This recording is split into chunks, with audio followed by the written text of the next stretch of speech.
ازيكم حبايبي؟ عاملين ايه؟ يا رب تكونوا بخير. النهارده هنعمل شويه سبانخ مع بعض.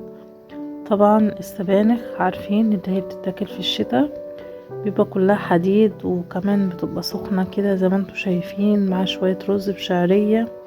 تبقى جميله جدا جدا، حتى لو ما عندكيش لحوم تبقى جميله جدا جنب الرز بالشعريه وجنب اللفت المخلل. نسيت احطلكوا طبق لفت كده من اللي انا عاملاه جنب الاكله الحلوه دي. بجد جميلة جدا، بتدفي، واولادك كمان هيحبوها جدا. انتوا عارفين الاطفال ما بتشبعش الا غير بالحاجات دي. شوية طبيخ وجنبها شوية رز، هتلاقي عيلك كده شبع. ما تنسيش بقى يا قمرايا انت وهي، لو انت اول مرة تشوفيني اشتركي في القناة وتفعلي زر الجرس على الكل، تحطي لي اللايك بتاعك لو الفيديو عجبك. تمام. ده بقى شكل السبانخ بتاعتي. خلي بالك ركزي شوية علشان ما تتلخبطيش ما بينها وما بين السلق. تبقى بيبقى شبه بعض. بس المختلف ان السبانخ بتبقى حزمة كده رابطة يعني ايه، شابطة في بعضيها، وبتبقى راسها حمراء. تمام. والورقة بتاعتها برضو مختلفة، خلي في علمكم. لكن السلق الورقة بتاعته مفيهاش، تحس اللي هي شرشبة كده شوية. تمام، يعني خلي بالكم كده. لو ركزتوا هتلاقي السبانخ مش نفس السلق، يعني مش نفس الشكل بالظبط يعني. هنجيبها بقى نقطعها. بعد ما غسلتها غسلة يعني تمام، هجيبها اقطعها، وبرضه هغسلها تاني بعد ما اقطعها.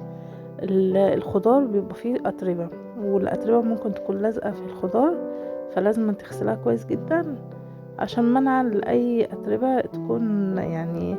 انتوا عارفين يعني الأتربة والرملة والحاجات دي بتعمل فينا ايه يعني. تمام. بعد كده جبت بصلاية متوسطة. تمام. قطعتها بقى ايه تقطيع صغير بالشكل ده، هقطعها تقطيع صغير.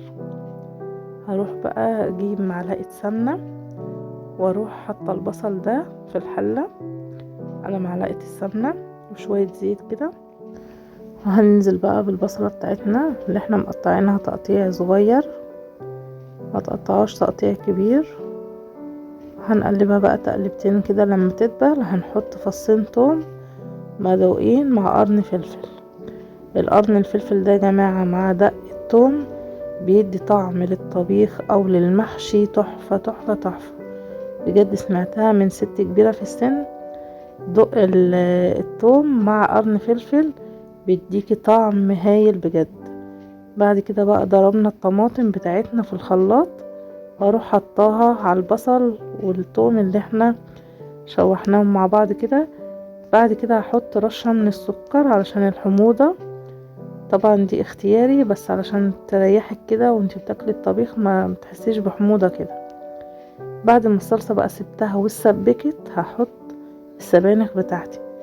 السبانخ بتاعتي هتشرب كل الصلصة، هتشوفوا دلوقتي. طب هتشرب كل الصلصة؟ طب ازاي؟ طيب هحط يعني ما تستغربيش، ما تقوليش لا هحط صلصة تاني وايه ده ده السبانخ شربت الصلصة لا، استني شوية بس 5 دقايق هتلاقيها عادية جدا، وهتلاقي الصلصة بصي بعد 5 دقايق هتلاقيها عملت كده. اول ما بتحطي السبانخ على طول تحس ان هي مفيهاش صلصة ومفيهاش مية كده وشوربة، فاهميني؟ بعد كده بقى ايه، بعد ما سبتها 5 دقايق بالشكل اللي قدامكم ده، حطيت رشة فلفل اسود، رشة ملح، مكعب ماجي، وحطيت كمان 7 بهارات، شوية 7 بهارات كده بتدي لها ريحة حلوة. لو انت عندك شوربة بقى هتزودي كبشتين من الشوربة. تمام. يعني لو عاملة لحمة بقى جنبها فراخ اي حاجة، بس السبانخ بتحب اللحمة يعني، يكون جنبها لحمة احلى. بعد كده بقى ده الشكل بتاعها بعد ما استوت خلاص. هنعمل لها بقى الطشة بتاعتها الجميلة. هنجيب معلقة من السمنة، دي على فكرة دي سمنة بلدي بقى، تخيلوا بقى الموضوع عامل ازاي. معلقة سمنة بلدي، شوية زيت صغيرين. وبعد كده هحط الثوم اللي انا برضو دقاه مع قرن فلفل، بيدي طعم جميل جدا. جربي كده الفلفل لما تيجي تدقيه دقيه مع قرن فلفل احمر بقى، يا سلام لو عندك احمر بقى بيديك طعم احلى واحلى. انا ما كانش عندي احمر، دقيته مع قرن فلفل اخضر، بس لو احمر بيديك طعم جميل. بعد كده بقى هجيب شوية كزبرة ناشفة، اكنك بتعملي طشة الملوخية. هجيب بقى كزبرة ناشفة معلقة صغننة، يعني نص معلقة من الصغيرة دي. تمام.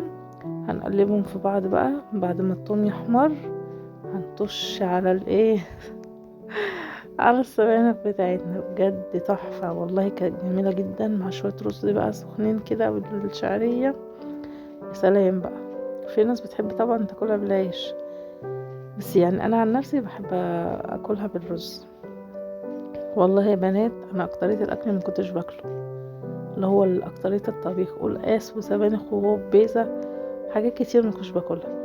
بس بجد لما عملتها و... ودقت طعمها، طعم عجبني، فاهميني. بعد كده بقى هنحط الثوم زي ما انتوا شايفين على السبانخ، بجد كانت ريحتها تحفة، ريحتها كانت قلب الدنيا، مع ان مفيش لحمة ولا فراخ جنبيها، بس والله كان طعمها جميل اهو زي ما انتوا شايفين، مع شوية رز. وقضي يومك والله هيتقضى، والحمد لله كله حلو وكله ماشي اهو. ايه رأيكم بقى في حلة السبانخ بتاعتي؟ بجد جميلة جدا، مع شوية لفت بقى من انت مخللاه في الشتا ده، تحفة تحفة يا بنات. يلا بقى تشجعي كده وقومي هاتلك نص كيلو سبانخ على قد الأسرة، يا اما كيلو سبانخ على زي ما انت تحبي. والله ده نص كيلو سبانخ يعني غدوة. نص كيلو سبانخ ب5 جنيه، كان الكيلو ب10. جبت نص، والنص قضانا والحمد لله، وجنب شوية رز وشوية لفت من اللي انا مخللاهم، جميل جدا والله.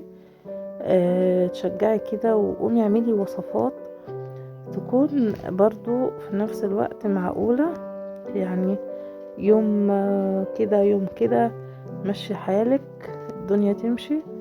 طبعا انت عارفة الاسعار، ربنا يرحمنا يا رب برحمته، فلازم ان انت تقدري برضو زوجك كده، وتقدري ان يعني اللي جاي على قد الرايح. حاولي ان انت تدبري وتوفري.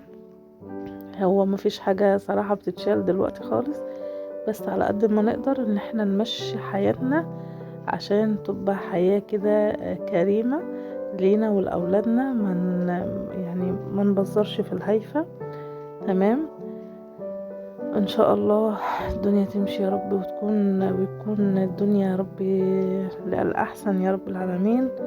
وادعوا لاخواتنا في غزة، بجد والله صعبانين عليا وصعبانين عليا الأطفال، ربنا يا رب يرحمهم ويصبر أي حد يعني فقد أي حد من حبايبه، ربنا يا رب يرحمهم.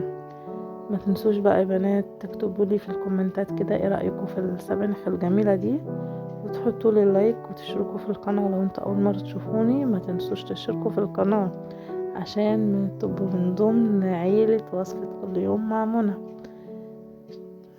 وشكرا لكم جدا، يا رب يكون الفيديو عجبكم. مع السلامة.